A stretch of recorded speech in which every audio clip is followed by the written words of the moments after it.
After a wild start to the 2021 season, some upsets, some injuries, we're back for week 2 to pick a handful of games. And each week I talk to sports anchors from across the country to get their predictions. Today I'm joined by WBZ TV sports director Steve Burton from Boston. He's an expert in all things New England Patriots. And Steve, I got to talk to you. Mac Jones made an impressive NFL debut Sunday, but New England came up short with a 17-16 loss to the Miami Dolphins. Are there any quick takeaways from that performance? Yeah, ball security, right? There's two things the Patriots have to go over this week: penalties and ball security. Okay, and one of the guys who fumbled the ball, Damian Harris, he's been walking around all summer with a ball attached to his hand, so he knows better.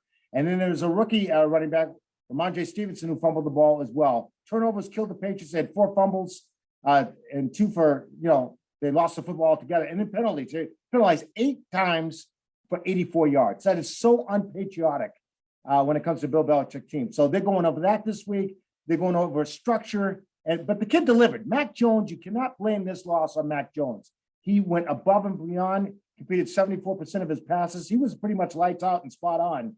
For the most part. Well, and up next, the Patriots meet the New York Jets. So who do you think is going to win this week 2 matchup? I think it's going to be all New England because they had a little taste of humble pie. Not that the Jets didn't, but the Jets are still the Jets. And the Patriots know they have a strong core and they should be 1-0.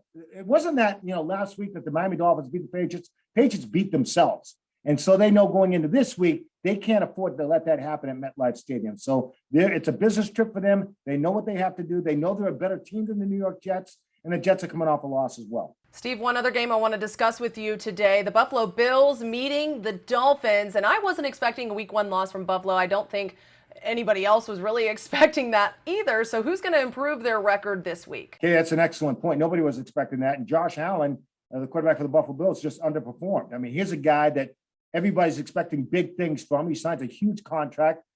He's probably one of the top quarterbacks in the National Football League, and he laid an egg. So I don't expect him to lay 2 eggs in a row. I think Miami Dolphins are a good football team. Don't underestimate them. Obviously, they're the only ones with a win right now when it comes to the AFC East. But I think the Buffalo Bills are a better team. Now, the Buffalo Bills have to travel to Miami. Sometimes it's tougher to win in Miami. But I think the Bills are a better football team than the Dolphins. And the Dolphins are rolling right now, even though it's, this would be only game 2 into the season. Great point about traveling into Miami. Steve, thank you so much for taking some time to hang out with me today. I appreciate it. Anytime. My pleasure. You can find these breakdowns and even more in the CBS Local online article. I'm Katie Johnston for CBS Local Sports.